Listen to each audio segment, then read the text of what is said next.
The first MK game I'd ever played is Mortal Kombat Deception, and it is because of this game I fell in love with this franchise and its lore. In fact, Deception is the first fighting game with a structured story through its Conquest mode. Following up from the game's intro cinematic, the Conquest mode covers Shujinko's life and Onaga's resurrection and rise to power. I love the dynamic between Onaga and Shujinko, and everything about the story of Deception is exceptional. When I was a kid, I played through the arcade mode of the PS2 version of Deception on max difficulty with each character on the cast, and as such, I've seen every ending in this game several times. That being said, there were a few endings I hadn't seen before making this video, namely the ones from the PSP and GameCube versions of the game, which added some characters to the cast. If this game was ever remastered or ported, I'd like to have all 30 characters in that version of the game. You're watching Rayl Games, and in this video, I'll be ranking all 31 arcade endings from worst to best. I'll be ranking these endings off of two critical criteria. Number 1, how good is the ending for the characters themselves, and number 2, the long-term lore ramifications of the ending for future entries. Whenever endings are close in these two categories, the tiebreaker will be my personal connection to the ending and the art associated with them. With all of that established, let's dive right in.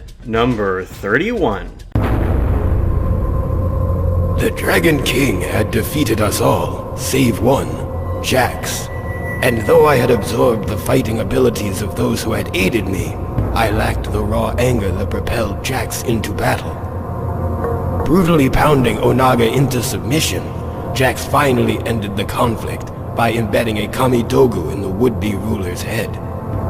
Where he summoned so much rage from, I cannot say. I only hope that his anger is finally purged.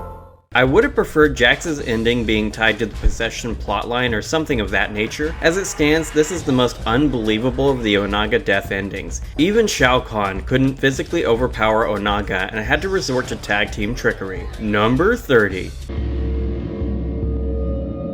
Goro had regained control of his Shokan army and fought to cleanse Outworld of the Dragon King's Tarkatan horde.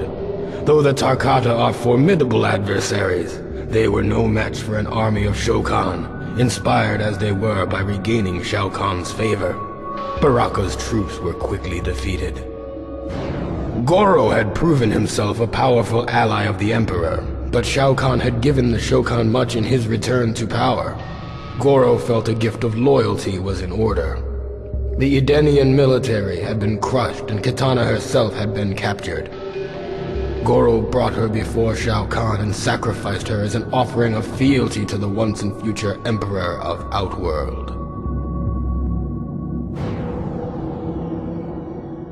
Goro is a great character, and I love the image of an army of Shokan destroying an army of Tarkatans. However, this ending is not consistent with Goro's story up until this point. By the end of MK4 and Deadly Alliance, Goro was on Kitana's side. Her Deadly Alliance ending is centered around her mourning Goro's death too. This retcon likely exists to set up Goro's appearance on Shao Kahn's side in Armageddon, but I think it would have been better to keep Goro on Kitana's side. Kitana's outfit is the same as the one in her Deadly Alliance ending, which is a nice reference at least. Number 29. Liu Kang's friends had been freed, Onaga had been defeated, and the realms were secure once more. But there was one battle that remained. Liu Kang's body had been used by some unknown force as a tool of destruction. It had left death in its wake and needed to be stopped. The chaos would end in Earthrealm. The fight raged with neither combatant able to best the other, when a jolt of energy crackled through them both. Liu Kang's nerves blazed like fire, and he felt a rush of air fill his lungs for the first time since his death. He was Liu Kang once more, protector of Earthrealm, champion of Mortal Kombat. This ending could have been fine if it was further developed in Armageddon, but since Liu Kang's soul is only free because of the death of Shang Tsung at the hand of Raiden's final blast, none of this makes sense. Shang Tsung is alive in Armageddon after all. I have long suspected that the confusing retcons for Armageddon only exist because Midway was going out of business, so Boone and the team wanted to do a swan song for the MK franchise. It's possible there was a plan for this ending, especially with the way it builds on the cliffhanger established in Ermac's ending, but that's just not the direction this franchise went. Number 28. Cabal brought his new recruits to Outworld, where a siege was underway against the Dragon King. Cobra grew impatient. He wanted to join the fray, but Cabal held him back. They were not to attack until the heroes had won. Once the Dragon King had been defeated, Cabal gave the order to strike the victors. The new Black Dragon tore through their ranks and left no survivors. Cobra came to realize that he was going to like being a Black Dragon. Cobra's impatience is what would lead to Cobra's death in Kira's ending. The final line of this ending is also a good bit of dramatic irony for any player who saw it after Kira's. Cobra is never really going to know what it's like to be a Black Dragon. Number 27. Normally, Dairu took no risks and ambushed those he had been hired to kill. But in this case, he felt compelled to announce his intentions to kill his fellow guardsman Hotaru. There still must have been some code of honor left in his cynical heart. Hotaru was defeated, but before Dairu could reveal who had commissioned the attack, Hotaru drew his dying breath. Dairu is a pretty weak character in Deception, but his ending does a lot of heavy lifting for his characterization. He was once a Seidan guard alongside Hotaru, and the fact that he announces his intentions to Hotaru shows he still has some code of honor. Number 26. On his way to the rendezvous point with Raiden and the others, Sub-Zero was ambushed by a band of Tarkatan warriors in the living forest. He tried to outrun them, but there were too many. He was quickly surrounded. Sub-Zero decided that his last living deed would be to vanquish as many of these barbarians as he could before he succumbed to death. As Sub-Zero began his attack, he felt his armor speak to him. It guided and strengthened each blow as he broke their limbs and crushed their skulls. At his feet, a dying Tarkatan warrior uttered the words, "Long live the Dragon King." I first played Deception when I was 9, and this ending always confused me a little because I thought the last line was being said by Sub-Zero. Obviously that's not the case, but little kid me just struggled a little. Sub-Zero's ending has one interesting aspect, and that is the way Sub-Zero's armor speaks to him and makes him stronger. I actually wish this plot point would have been expanded a little bit in at least Armageddon, but as it stands, this is as far as the magical Cryomancer armor goes. Number 25.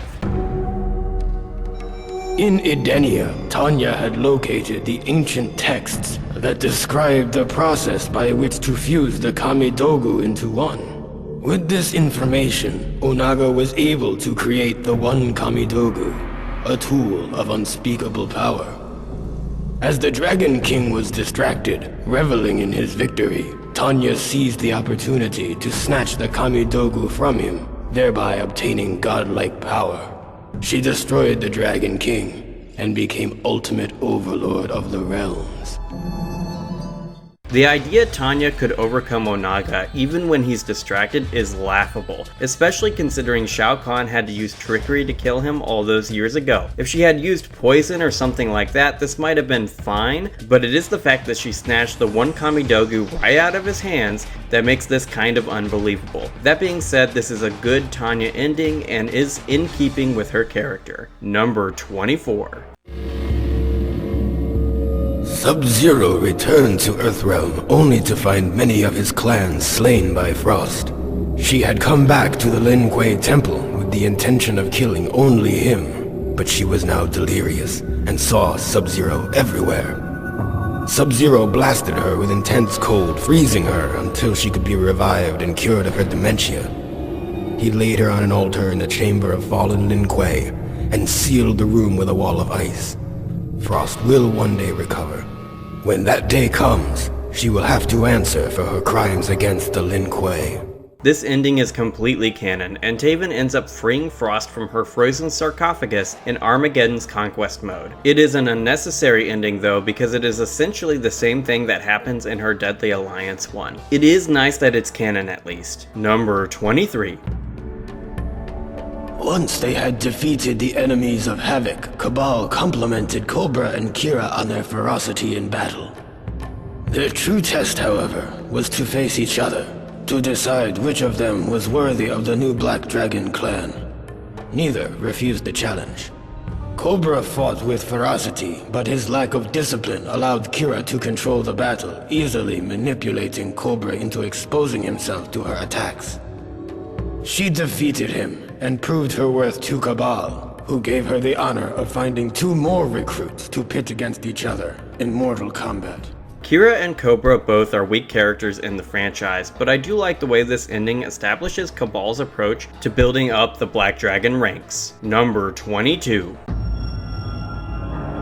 Havoc had given Cabal's new Black Dragon recruits a task. Lure the heroes away from the Dragon King's corpse while he somehow retrieved the heart. And with it, Onaga's power to raise the dead. Apparently, Onaga's ancient army had only been invincible by means of constant resurrection during battles. The power to raise the dead would prove quite useful to the Black Dragon clan. Cabal slew Havoc and took the Dragon King's heart for himself. Havoc was most impressed. Cabal's backstabbing impressing Havoc is peak irony. This is a solid ending for Cabal, and honestly, Cabal in this game fares better than most of his entries. He's got a cool factor in this that he only gets back in his MK11 iteration. Number 21. Shao Kahn had regained his strength, and he and Goro marched boldly to the Dragon King's throne room, slaying all who stood in their way. Like an echo of their battle ages ago, Shao Kahn and Onaga fought with a fury fueled by intense hatred. Knowing the Dragon King was too powerful to defeat in mere combat, Shao Kahn blasted Onaga with his war hammer, causing him to hurtle into Goro's poisoned blades. Onaga had fallen victim to Shao Kahn's treachery once more. With Onaga defeated, Shao Kahn reclaimed Outworld once again.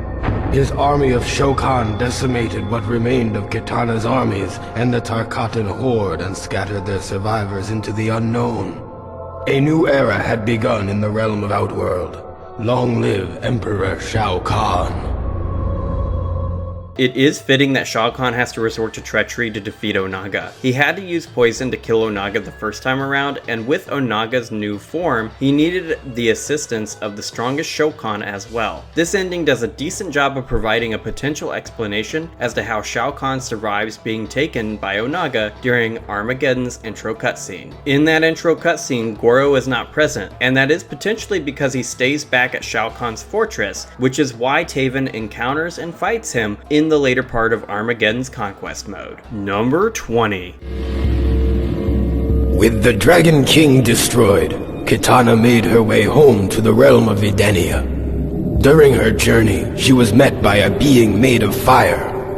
He informed Kitana that her premonition of a looming conflict was correct, and that she must unite the forces of good for a coming battle to preserve the realms. Disheartened, Kitana fell to her knees. "When will it end?" she cried. "Every victory leads to more conflict and greater adversaries."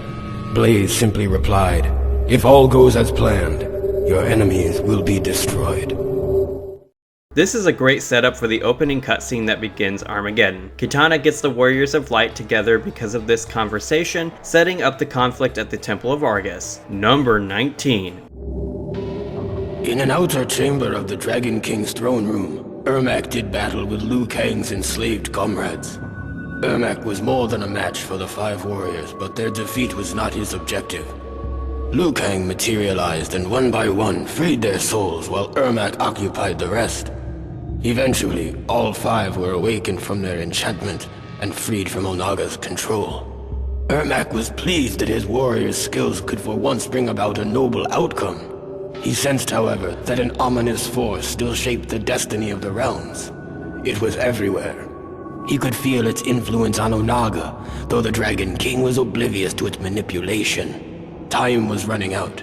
Ermac feared the celebration of this latest victory would be short-lived. Ermac is a good guy in this game for the first and only time. I say this is the only time because any time where he's good past this is when Jared is in control of his body. Ermac in this game is a Senate of Souls. As such, he is a we, and they make decisions as a unit, which makes him fundamentally different from his NRS iterations. Of the original Deception endings, Ermac is the only one to allude to the future events of Armageddon, which is a nice touch. Number 18. As Sub-Zero and Kenshi trekked across Outworld, they strove to keep themselves hidden, only traveling at night. But as they neared the portal to Earthrealm, the Dragon King Zealot Hotaru attacked with a blast of glowing energy that temporarily blinded Sub-Zero. Kenshi's sense of sight is of a spiritual nature, thus he was unaffected by the intense flash of Hotaru's projectile attack. In the dark, Kenshi had the advantage. Hotaru did not see his approach. Unaware, he strode in to kill Sub-Zero. It was the last mistake he would ever make. Kenshi countering Hotaru by being blind is an iconic move. Number 17. In the wilds of Outworld, Hotaru captured the renegade Earthrealm warrior Sub-Zero and brought him before the Dragon King. Onaga's judgment of Sub-Zero was swift, and Hotaru was given the task of carrying out his punishment, death. His fate served as a reminder to all who would challenge the authority of the Dragon King. Hotaru siding with Onaga makes sense since Onaga's quest embodies true order for the realms. Disorder can't exist if the realms are all one, so for Hotaru this is a good ending. Should Onaga return for MK13, I want to see Hotaru back because I'd like to see his connection to Onaga built up more. Number 16. The traitor Tanya had given the Dragon King the information he needed to finish merging the Kamidogu. But before he conquered all the realms, Jade would see Tanya dead. Jade had allowed Baraka's soldiers to capture her, feigning defeat in battle. As Tanya approached her prisoner, Jade waited for the right moment, and threw a glass orb filled with concentrated Tarkata essence at her. The glass broke, splashing its contents across Tanya's body. Baraka and his vile savages worked themselves into an uncontrolled frenzy. They perceived Tanya to be a rival male and instinctively attacked. I doubt she survived the encounter.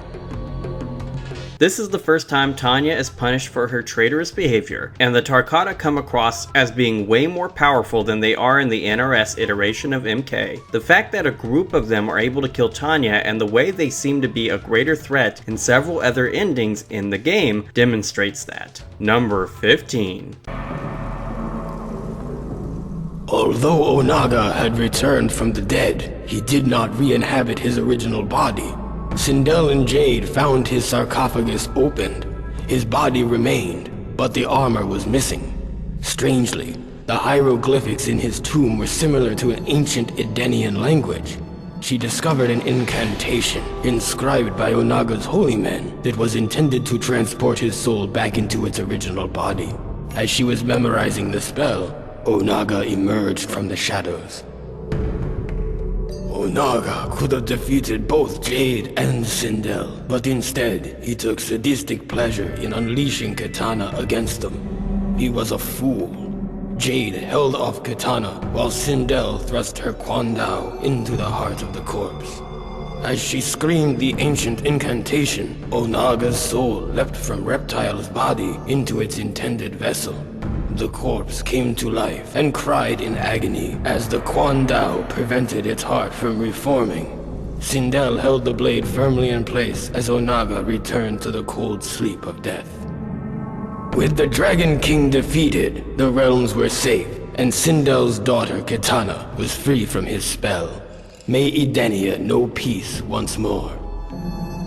Onaga is an impressive MK villain, and is likely the most powerful villain in the franchise. The existence of this soul transplantation spell means Onaga feels a personal connection to his original body. Perhaps he didn't plan for a Zaterran to host his soul, and when he got Reptile's body he became happy with the change. This is a nice linguistic loophole to circumvent Onaga's physical and magical strength. Number 14.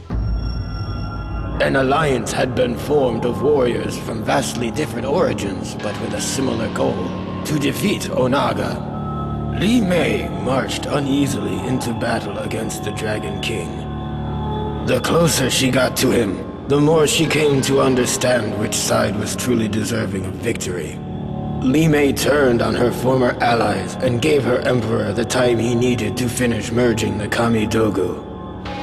The Dragon King was now all-powerful. He had the means to control the universe, to make and unmake as he saw fit. Li Mei watched in delight as the elder gods fled before his might. Onaga then transformed her into his queen to be forever at his side. He had given her power beyond anything she ever imagined. Together, they will rule the One Realm and slay the last of the elder gods. This is technically Li Mei's ending, however, this seems to be more of an Onaga ending. This might have been a concession since they cut his actual ending at some point in development. While it doesn't make sense for Li Mei to do this, I am happy Onaga has at least one good ending in the game. Number 13. The mercenary Dairu had succeeded in stealing the Declaration of Order and was paid many coins for his efforts. After Darius hid the document, he announced its capture to the world and heralded a new beginning for the realm of Sado. As Darius had predicted, officials were outraged that the Resistance had stolen the most prized possession of the Sadan government. Hotaru was ordered to lead the charge against them. He underestimated their numbers, however, and the Resistance defeated him and his men. The Senate would soon be in the hands of the revolutionaries. I really like Darius. He has a great story and does a great job of demonstrating the differing opinions between the people under the Sadan government and the governing body itself. Darius leading the resistance to victory is a plot point I hope returns in future MK titles. Number 12. With Smoke as his template, Noob Saibot planned to return to the Netherrealm and use Smoke's nanotechnology to create an army of cyborg demons. He was unaware that they were followed by someone Noob had not seen since before he became a Wraith. Smoke instantly recognized their visitor. He was an echo of their past. He was Sub-Zero, Noob Saibot's brother. Noob Saibot was surprised to see how much stronger his brother had become. If he were still Lin Kuei, still human, he would probably have shown some degree of pride. But as Raiden had revealed during the ordeal with Shinnok's amulet, his soul had been tainted when he died at the hand of Scorpion. Noob Saibot, the original Sub-Zero, had descended into the Netherrealm free from compassion. He ordered Smoke to assist him in slaying his brother, his first act as ruler of the Netherrealm. This is the ending that confirms Noob as being the original Sub-Zero. How or why Kuai Liang is in the Netherrealm isn't ever made clear, but I like how this ending alludes to Bi-Han's natural predilection towards evil. He had to earn his place in Hell, and he's able to get to the bottommost levels of the Netherrealm in a shorter time frame than Shujinko, who spent the years between MKs 1 and 4 wandering Hell to passively absorb enough corruption from that accursed realm. Noob's Armageddon ending further supports this point, but that's a conversation for another video. Number 11. Nightwolf had traversed realms and fought many demons to get to this place, deep within the Netherrealm. Using knowledge passed to him from his forefathers, he drew a binding symbol on the ground and chanted the ancient words that would draw the spirit of the Dragon King to this wicked place. Nightwolf had carried the burden long enough. He released the sins of his people into the mystic symbol, and their weight bound Onaga to the Netherrealm. Free of the corruption he had harbored for so long, Nightwolf was expelled from the depths of the Netherrealm and into the unknown. There's a theme in Shujinko's story regarding taint and one's soul. He goes through the process of becoming tainted in the Netherrealm, to spending years to expunge the corruption from his soul, to once again becoming tainted again in the Netherrealm. Nightwolf is a key figure in Shujinko's soul cleansing storyline, so it makes sense that his ending would deal with this conquest trend. Onaga makes it clear in the story mode that he is unable to go to the Netherrealm because the evil corruption there weakens him, so trapping him there by binding him to the realm with so much evil that he'll never be able to leave is a stroke of genius on Nightwolf's part. Number 10. The others had defeated the Dragon King, but left his broken body unattended on the floor of his throne room. Not long ago, a similar fate had befallen his former advisor, Shao Kahn. Havoc ripped the still warm heart from the carcass and consumed it, thus absorbing Onaga's power to reanimate the dead. Had the Dragon King succeeded in his plans for total domination, the never-ending turmoil of life would have come to a stifling halt. Those who defeated him believed that the realms were at rest once more, but Havoc vowed to restore the chaos that once ravaged Outworld. Shao Kahn would rule again.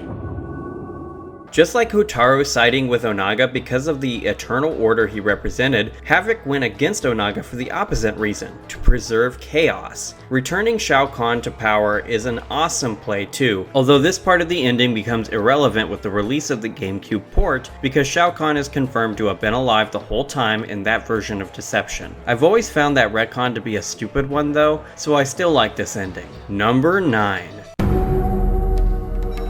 Blaze had completed the first of his duties. Soon he will begin the second, to lure warriors to the final battle. There they will challenge him, hoping to attain godlike power from his defeat. The arrogance of these warriors will be their downfall, for only a son of Edenia can unleash the true purpose of Blaze. Mortal Kombat Unchained released after Armageddon, and endings like Blaze's, Katana's, and Frost's all exist to better tie Deception and Armageddon together lore-wise. Armageddon's part in the MK lore is incredibly confusing, inconsistent, and loaded with retcons. That being said, Blaze's ending here is a nice enough piece of connective tissue between the two games. Number 8. Onaga seemed invincible. The races of Outworld were in disagreement over how to deal with this threat, and Baraka's hordes were sweeping the land. Bo Raicho had almost given up hope when he was visited by the spirit of his greatest student, Liu Kang. Their roles now reversed. Liu Kang gave Bo Raicho the inspiration necessary to continue the fight. Bo Raicho's soul was invigorated. He met with Outworld's many leaders to forge a temporary truce. Kitana gave him command of what remained of her army, and he led them to battle against Baraka's mutant foot soldiers. The new army of Outworld crushed the Tarkata vermin, and Baraka himself was bested by Bo Raicho's attack. The victory inspired the people of Outworld to rise up against the Dragon King. Li Mei's ending should have been tied to this battle, and she should have rescued Bo Raicho from certain death. That would have been a nice reciprocation for the fact he saved her at the end of Deadly Alliance. Bo Raicho being the commander of the Edenian forces makes a lot of lore sense, given his extensive combat knowledge. Liu Kang being the catalyst for his reinvigorated assault sets up Mileena's ending too, and provides a good canonical ending to the Onaga thread of deception. Number 7. Noob Saibot was not originally a demon, which might explain why Ashra sensed such great evil in him. He had to earn his place in the Netherrealm. He actually desired to remain there. His companion, however, seemed to be having a problem adjusting. Perhaps there was some good left in the cyborg. Whatever the case, Noob would have to face Ashra alone. Ashra defeated Noob Saibot and finally earned her ascension from the Netherrealm.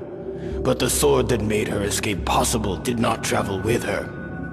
I suspect it still remains in the Netherrealm, waiting to release another of its denizens from damnation.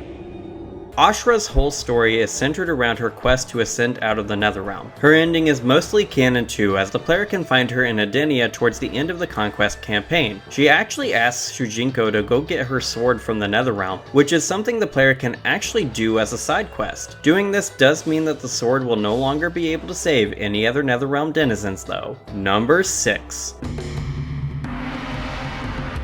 Because it was widely believed that Princess Kitana had slain her many years ago, none were suspicious of the veil Milena wore to conceal her Tarkatan features. It was not difficult for her to assume the identity of the princess and take control of her alliance. To further conceal her deception, Milena gave command of the armies to Bo Raicho and instructed him to lead the attack against Baraka's diversionary forces.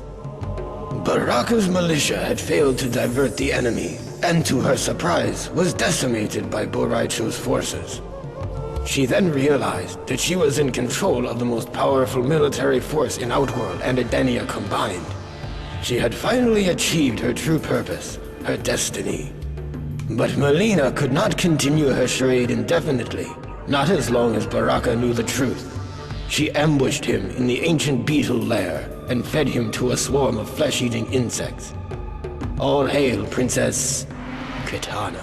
This is the ending that showed up in the commercial for the game, and in that advertisement, the ending as to which character wins their beetle layer bout is left ambiguous. This ending confirms the victor is Mileena, although her victim isn't actually Baraka. In terms of Mileena endings, this is one of the better ones. She takes over for Kitana, becoming the Queen of Edenia and defeating Onaga's armies. For this version of Mileena, she's never had it this good, at least until Baraka's ending reveals what happens next. Number 5. Baraka assumed that the treacherous Mileena had given her armies a powerful magic. They fought with savage brutality, but he could not stop their advance. He vowed that Mileena would pay for her betrayal. Baraka's warriors brought word that she had agreed to meet with him in an ancient lair, but Baraka was no fool. He sent another in his place. Baraka's scouts reported that the Earthrealm warrior Sub-Zero was near. He allowed his remaining militia to deal with him and set off alone to ambush Mileena. He knew by the scent of Tarkatan blood on her clothes that she had already killed the one he had sent to meet her. But her sense of smell was not as keen as a true Tarkata's. She was unaware of Baraka's presence. He barked her name, and when she turned to face him, he tore her apart.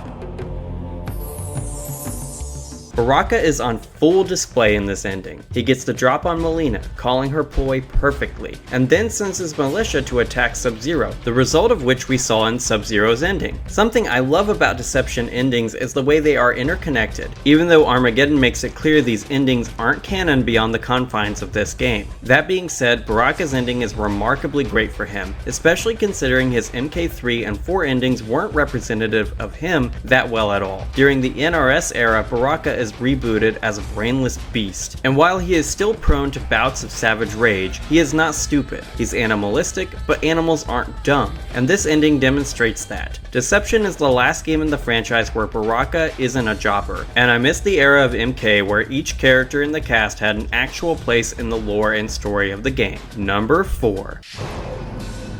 The Elder Gods had transformed Scorpion into their weapon in order to defeat the Dragon King before his plans of domination unmade the realms. With his enhanced abilities, he tirelessly tracked Onaga through the realms until finally he cornered him in the Nexus. The Dragon King had many allies, but they were of no consequence. It was in fact Scorpion who was the true champion of the Elder Gods, the enforcer of their will. Only he could stop the menace that threatened all that exists. Only he could defeat the Dragon King. When Scorpion gets tossed into the Soulnado during his Deadly Alliance ending, he's taken before the Elder Gods, and they make him their champion. As champion, Scorpion is tasked with ending Onaga's life, and that is why he ends up in the Nexus at the end of the Conquest mode. He is the final boss of the Conquest mode because this quest, beset upon him by the Elder Gods, makes Shujinko's attempt to gather the Kamidogu the catalyst for his rage. Canonically, Shujinko beats Scorpion, stopping him from killing Onaga. However, his ending establishes a nice what-if scenario. This ending is great for Scorpion, and the way it places Scorpion as the hero of Deception, it is definitely one of the better endings in the entire series for him. Number 3. My enemies have failed to prevent me from fusing all the weapons of the Elder Gods into one. I used this ultimate weapon to warp reality, merging the realms into a singular existence. The Elder Gods were helpless as I used their own power against them in the void beyond the One Realm. Not satisfied with merely ruling the One Realm, I seized all that exists and merged it into myself. There can be only one consciousness. I am everything. I have become the One Being. This ending is just a concept one, and as such, it's not available in any of the 3 versions of the game. I wish this ending had made it into the final release as a cutscene the player would get if they gave up on the Onaga boss fight in the arcade mode. It's a great ending for Onaga, and in terms of MK villain endings, this shows impressive cosmic power on a scale the franchise had never seen before. With MK11 and MK1, the timeline elements put the villains of those games on par with Onaga's power level, but it doesn't feel earned learned in Kronika's and Shang Tsung's cases. Onaga has a great dynamic story to justify his rise to ultimate threat in the MK universe, whereas the others feel extremely forced. Number 2. So that I would be able to defend myself during the quest to find the Kamidogu, Onaga had given me the power to absorb the fighting ability of any warrior I encountered, but his gift would prove to be his undoing.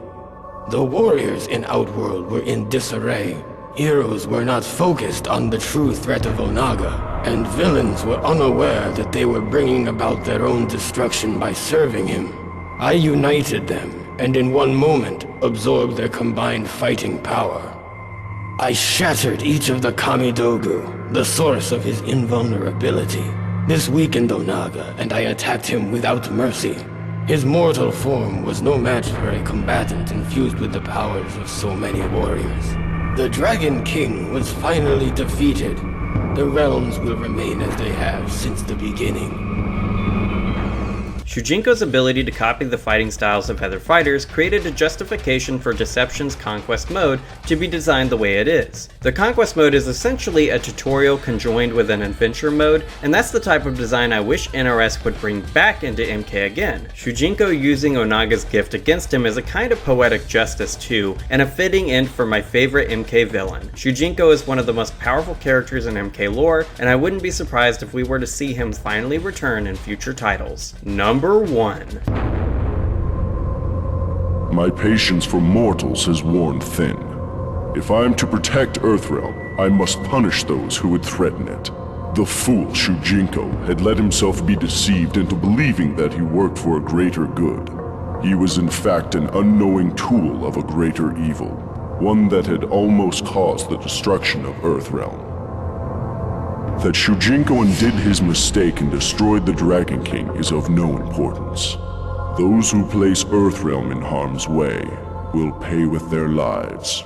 Raiden's is the only ending not voiced by Shujinko's voice actor, Max Crawford, in the original game. Dark Raiden killing Shujinko as recompense for his foolishness is the perfect ending to Deception's storyline, and it is the ending that feels the most canon for this game. As a self-confined story, Raiden's ending makes the most sense as the true conclusion to Deception's story, and it sets up the brutality Dark Raiden would show in the MKX epilogue. I wish Dark Raiden would have been given more room to grow in the NRS series, but I'll settle for his awesome first outing in MKD. And that's the video, my guys. I love all of the endings in this game, but I'd like to know, what's your favorite Deception ending? Let me know in the comments below, and while you're there, please like, share, and subscribe, dinging that bell so you don't miss out on future Rayl Deal Gaming videos. And if you have a moment right now, consider checking out one of my other videos on the screen. Regardless of what you choose to do, have an awesome day, gamers.